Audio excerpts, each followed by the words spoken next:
गर्मी में अक्सर कुछ ऐसा पीने को दिल चाहता है जो तस्कीने जान होने के साथ साथ सेहत बख्श भी हो। आज मैं आपके साथ शेयर करूंगी 1 किलो कच्चे आमों से 2 किलो शरबत तैयार करने का नहायत ही आसान और ज़बरदस्त तरीका। परफेक्ट रेसिपी तैयार करने के लिए वीडियो को लास्ट तक देखें। वीडियो पसंद आए तो लाइक करें, शेयर करें। अगर चैनल पर नए हैं तो चैनल को सब्सक्राइब कर लें। यहाँ पे हमें चाहिए होंगे 1 किलो कच्चे आम, सख्त और बिल्कुल फ्रेश आप कच्चे आम जो हैं उनका इंतखाब करें और इसके बाद आप इन्हें पील ऑफ कर लेंगे। तमाम मैंगोज़ को इसी तरीके से हमने पील ऑफ करके रख लेना है। अगर आप पील ऑफ करने के बाद इनको वॉश करते हैं तो आप इन्हें किसी कपड़े के साथ साफ़ कर लें या पंखे के नीचे 2 से 3 मिनट रख के इनको खुश कर लें। इसके बाद आपने इनको काट लेना है। छुरी के साथ ही रफली तौर पे हम इनको काट लेंगे। मोटा मोटा काट लें या बारीक काट लें, या आसानी से काटने हो जाते हैं। इस तरीके से काट के तमाम मैंगोज़ जो हैं उनको हम रख लेंगे। और मैंने देखे इनको रफली ही काटा है, कोई खास शेप नहीं मैंने दी, क्योंकि हमें इन्हें बाद में ब्लेंड करना है, पीसना है, तो इसलिए ज़्यादा मेहनत करने की यहाँ ज़रूरत नहीं है। अब एक खुला बर्तन ले लें और इसे चूल्हे पे रखें। इसके बाद हम इसमें मैंगोज़ ऐड कर देंगे जो हमने काट के रखे हैं। अब मैंगोज़ जितने हमने लिए हैं उसी हिसाब से हमें इसमें पानी शामिल करना है, यानी कि अगर हमने 1 kg कच्चे आम लिए हैं तो पानी हम उसी हिसाब से 5 कप या 1 लीटर पानी इसमें शामिल करेंगे। पानी शामिल करते वक्त आपने मिकदार का ख़ास तौर पे ध्यान रखना है, नहीं तो ये ज़्यादा सूख जाएंगे और आपका शरबत जो है वो परफेक्ट तैयार नहीं होगा। एक बॉयल आने तक आप इन्हें पका लें और इसके बाद ढक्कन लगा दें। ढक्कन लगाने के बाद हमने इसे पकाना है इनके नरम होने तक। अमूमन ये 6 से 7 मिनट में अच्छे से नरम हो जाते हैं, लेकिन अगर इसमें कसर बाकी रह जाए तो आप मज़ीद से 3 से 4 मिनट के लिए मज़ीद पकाएं ताकि ये बिल्कुल सॉफ्ट और टेंडर हो जाएं। 7 से 8 मिनट बाद ये अच्छे से नरम हो चुके हैं, तो अब आप इन्हें चम्मच के साथ ही इस तरीके से अच्छे से मैश कर लें या हैंड मैशर ले लें और इसके साथ जो है आप तेज़ी से इनको 1-आध मिनट के लिए मैश करें। अच्छे से मैश हो जाएंगे आसानी के साथ ही। ये देखें बिल्कुल सॉफ्ट हो गए हैं, लेकिन अगर आपको फिर भी इनको मुश्किल हो रही है मैश करने में तो आप इनको एक दफ़ा ब्लेंडर में डाल के ब्लेंडर जार में आप इनको ब्लेंड कर लें। अब कोई भी बोल ले लें और इसके ऊपर छलनी रख लें।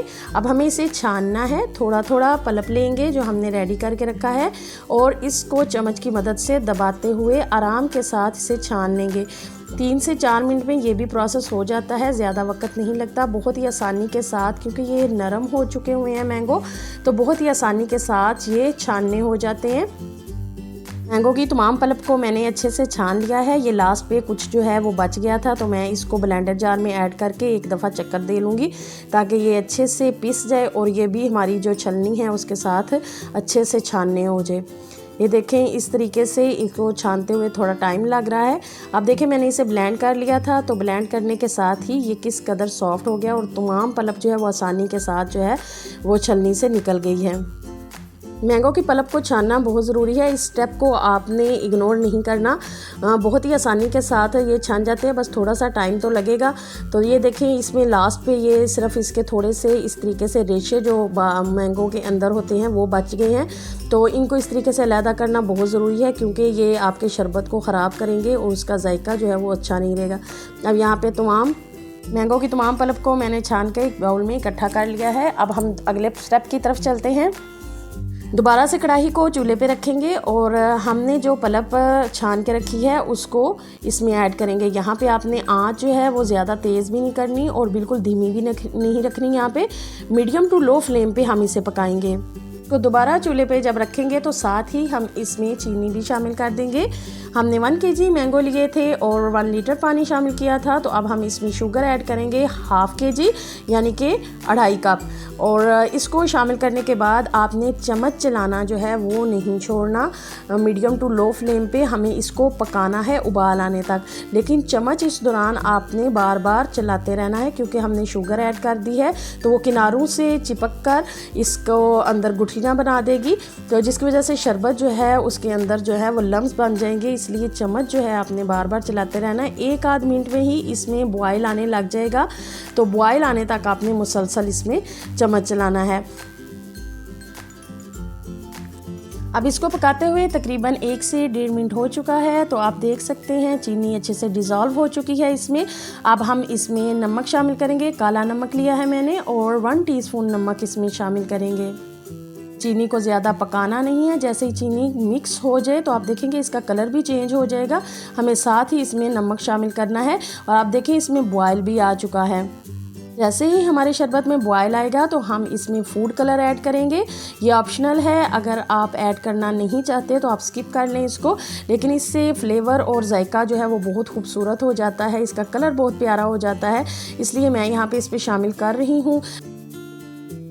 एक बॉयल जैसे ही इसको आ जाएगा, हमने कलर शामिल किया है, तो कलर शामिल करने के बाद हमने फ़ौरन चूल्हा बंद कर देना है और मुसलसल चम्मच चलाते हुए हम इसे मिक्स कर लेंगे अच्छे से। कच्ची कैरी का नहायत ही लजीज, जायकेदार और मज़ेदार खुशबू के साथ ये हमारा शरबत बनकर तैयार हो गया है। आप इसको ठंडा कर लें। ठंडा करने के बाद आप इसको इस तरह की बोतल्स में स्टोर करके रख सकते हैं। 1 kg मैंगो से मैंने तकरीबन 2 इस तरह की बोतल्स तैयार कर ली थी। जब भी आपको गर्मी लगे या आपका दिल घबराए तो आप इसे तैयार कर सकते हैं। तैयार करने के लिए गर्मी में जब भी आप बाहर से आएँ, दिल घबराए या बेचैनी महसूस हो तो आप इसको फ़ौरन से बनाएं और पिएं। इंशाल्लाह इससे आपको बहुत ज़्यादा फ़रहत और तस्कीन मिलेगी। इसमें तोहमलंगा ऐड किया है मैंने गिलासों में 1-1 चम्मच। इसमें हम 1/4 कप जो है ये जो हमने मशरूब बनाकर तैयार किया है उसको ऐड करेंगे, आइस क्यूब ऐड करेंगे और इन्हें अच्छे से मिक्स करें और ख़ुद भी पिएँ, अपने घर वालों को भी पिलाएँ। उम्मीद है आज की रेसिपी आपको पसंद आई होगी और रेसिपी पसंद आई है तो इसे लाइक करें, शेयर करें। चैनल पर नए हैं तो चैनल को सब्सक्राइब कर लें ताकि इसी तरह की अमेजिंग वीडियोस आप तक पहुंचती रहें। अपना और अपने प्यारों का बहुत सा ख्याल रखें। अल्लाह हाफिज़।